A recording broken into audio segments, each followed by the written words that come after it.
Jess, a 23-year-old from Melbourne's northern suburbs, is speechless. So too is her mother.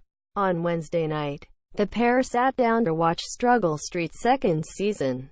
It has been more than a year since they let SBS camera crews into their home to help educate Australians about what it's like living below the poverty line. Jess lives with the rarest form of Ehlers-Danlos syndrome, EDS, a genetic disorder that causes her connective tissue to break down. Sometimes she can't get out of bed because it feels like 1,000 tiny knives are stabbing her skin. Mom Michelle is her full-time carer. Since filming wrapped up 18 months ago, Jess's condition has worsened. Her back has gotten a lot worse and she is now facing intestinal failure. Now, there is a glimmer hope.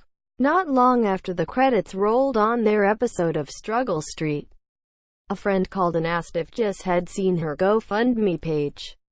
Prior to her story being told on national television, she had raised around $400 to help pay for expensive treatment in the United States. When Michelle logged onto the online fundraising platform, her jaw almost hit the floor. Hundreds of people had dug deep and pledged a total of $24,000. The figure kept rising before their very eyes.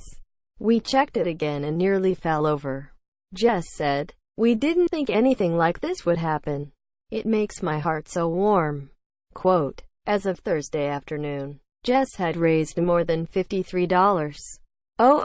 Just shy of her $60,000 goal. She hopes to fly to Baltimore to be treated at a specialist EDS clinic, as well as buy a proper wheelchair. Doctors have told her if all goes to plan, she can expect to live to the age of 40. But if she doesn't receive specialist treatment in the U.S., her diagnosis is much more grim. "The funds are being raised so I can be more independent," Jess said. "It's going to really be able to help me live a life that's more comfortable.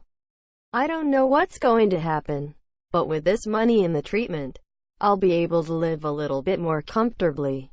Quote, speaking over the phone, Mom Michelle is on the verge of tears.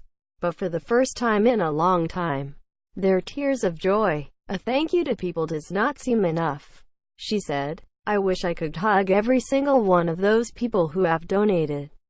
If I could, I would." Quote, SBS Director of Television Marshall Heald said in a statement that there has been an immense response to Struggle Street's second season. Quote, "It goes to show the power of television to bring about positive change," he said. "Their experience is deeply personal, but is reflective of the 2.7 million unpaid carers in Australia, a quarter of whom live below the poverty line. This is a key issue that our policymakers need to address. We wish Jessica and Michelle all the best for the next stage of their journey." Quote,